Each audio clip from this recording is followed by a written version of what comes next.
Tahaka izao indray ilay karazana lalao faharoa izay mitondra lohateny hoe Ampifanaraho amin'ny toepiainany ny varika. Ao ankizy efa manomboka lehibehibe eo indray zany ataontsika hoe manomboka amin'ny taona na fito taona miakatra indray no atao hoe mety ho sahaza kokoa ho an'ity karazana lalao anankiray ity. Ao anatin'ilay karatra varika raha patsahivina kely dia misy karazana karatra ohatran'izao izay tiana atao hoe karazana varika. Dia ao anatin'ity karazana varika ity raha tsahivina misy ny toetrany varika tsirairay lehibe mivoaka amin'ny alina, mivoaka amin'ny atoandro, ny toerana ahitana azy, ny karazana ala zany ahitana anazy, ny ravina na ny sakafo hohaniny zany ohatra zao ity babagoto ity sady mihinana ravina no mihinana karazam-by. Ireto kosa ny atao hoe karazana karatra toetra, izany hoe reto toetra izay hita anatin'ireto varika reto dia hita amin'ireto karatra lehibe reto indray. Ohatra zany zao reto ilay karazana toetra ahitana ny sakafo hohanina varika anankiray. Ny varika anankiray sady afaka mihinana ravina, mihinana ohatra hoe vy na voa na karazam-boanjo, mihinana bibikely na kankana, misy koa ilay karazana varika iray mihinana zetra na volontsangana. Dia ity zany ny karazana toetra na sakafo. Ity ilay karazana karatra anankiray izay maneho hoe lehibe na kely na antonony tahaka izao ilay karatra zany hoe misy karazana varika zany antonony kokoa zany ny arany halehibeny na lehibe izy na tena le kely ireny. Dia izay karazana toetra anankiray. Karazana toetra anankiray hafa ihany koa ilay hoe ataontsika hoe aiza ny karazana ala ahitana anazy. Ala tsilo, ala mando ohatra zao ity ala maina ary any amin'ny faritra mando. Misy satria misy karazana varika hita any amin'ny faritra mando. Dia farany dia misy karazana toetra anankiray izay anatin'ilay karatra varika ihany koa ny toepiainany ohatra hoe karazana varika izy amin'ny alina ihany no mivoaka na amin'ny atoandro ihany na atoandro sy alina. Dia ilay lalao hoe Ampifanaraho amin'ny toepiainany ny varika, ny tanjona dia ny manangona ny toetran'ny varika anankiray. Mpilalao manomboka eo amin'ny 2 eo zany no tokony hanao an'ity karazana kilalao ity. Ireto karazana toetra ireto dia ampiasaina avokoa ary karazana karatra varika ataontsika hoe miisa 15 na mihoatrany dia mety. Ahoana ny fomba filalao? Reto zany zao dia misy karazana karatra varika zany karazana varika natao 15 izy reto dia ampiasaina avokoa ireto karatra toetra ireto.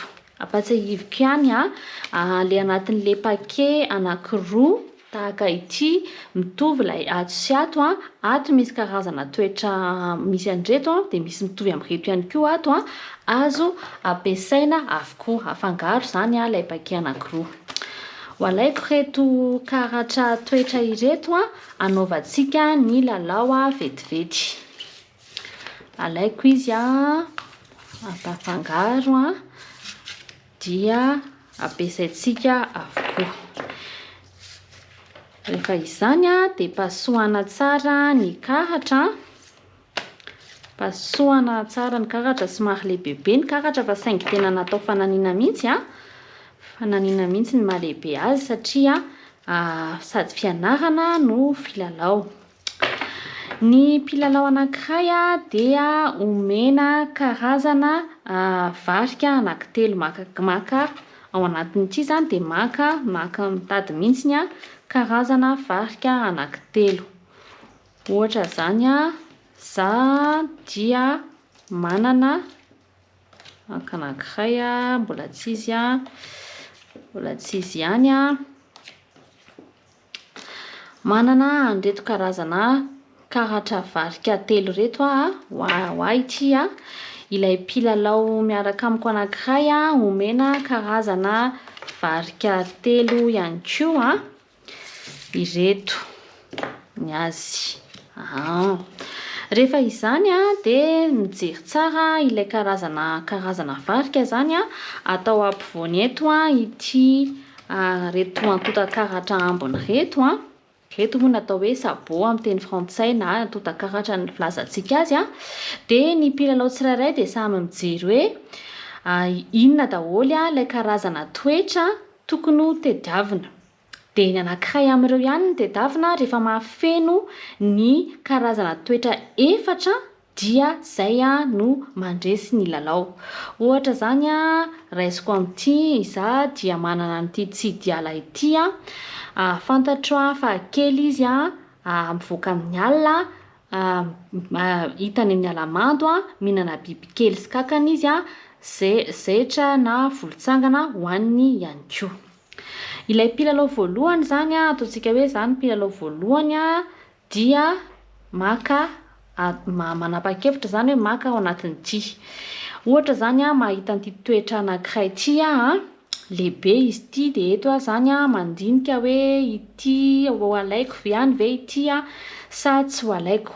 Ohatra anazy zao dia tsy hakan'ity satria ny karazana varika ananako ato dia kely atoniny dia afaka ariko ity zany. Ilay mpilalao anankiray dia mijery ihany koa hoe ny azy zao varidratsy ayay dia tsidy dia ny tanjona ihany koa zany ho anazy dia mitady ny karazana toetra satria mila ampifanarahana zany. Ohatra hoe raha manapa-kevitra izy hitady an'ity varidratsy ity dia mila mitady zany karazana toetra lehibe dia atoandro dia ravina dia vy dia alamando. Ohatra zany afaka manapa-kevitra izy hoe ilay nariko teo ty dia alainy ohatra.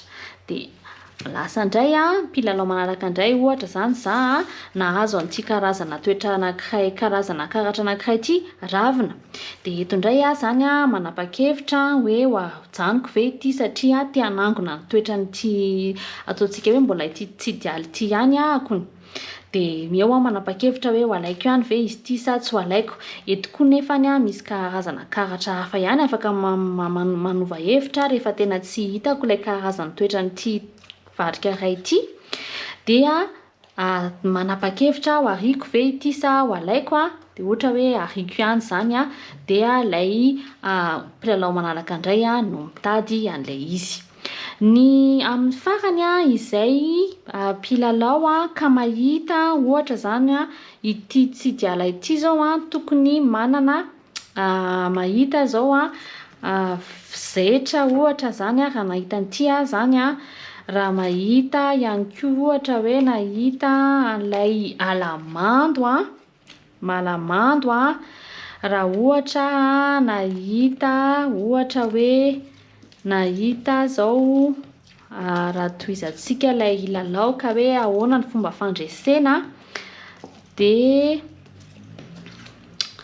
nahita zao karazana hoe kely nahita nahazo an'ity karatra ity ihany koa zany ohatra alamando kely zetra dia alina raha nahazo an'izao karatra izao zany dia izaho no mandresy izany hoe izay mpilalao mahita karazana toetra 4 voalohany indrindra. Dia za zao mahita tsara ity tsidiala ity mihinana zetra izy mivoaka amin'ny alina izy kely ary izy dia mipetraka amin'ny alamando. Dia izay no mpandresy ity lalao atao hoe ampifanaraho amin'ny toetra ny varika.